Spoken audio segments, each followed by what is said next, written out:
اچھا آپا، میرا آپ سے سوال ہے کہ عورتوں پر، بچیوں پر روزہ کب سے فرض ہو جاتا ہے؟ اور پھر یہ بھی تھوڑی روشنی ڈالیے گا کہ تربیت کے لیے ہمیں فرضیت سے پہلے کب سے ان کو روزے رکھوانے شروع کر دینے چاہیے؟ بچیوں پہ روزے بلوغت کے بعد سے فرض ہوتے ہیں. بعض بچیاں 9 سال کی عمر میں ہی بالغ ہو جاتی ہیں.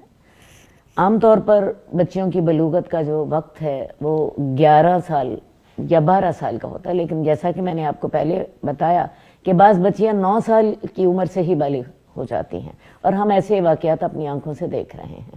تو 9 سال کی بچیوں کو جب ایک دم سے ہم بتاتے ہیں کہ بھائی آپ پہ روزہ فرض ہو گیا، آپ پہ نماز فرض ہو گئی، تو بچیاں پریشان ہو جاتی ہیں.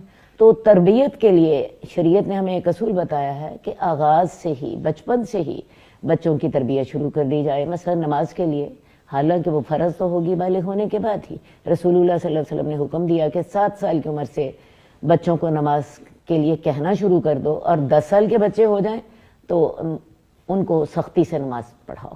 اسی طرح روزہ بھی حضرت ربیش بنت معوذ کی حدیث ہے کہ ہم عاشورہ کا روزہ بچوں کو رکھواتے تھے، حالانکہ وہ روزہ نفل ہوتا تھا، اور بچے جب روتے تھے تو ہم انہیں کھلونے دے دیتے تھے اور کھلونوں سے انہیں بہلاتے تھے.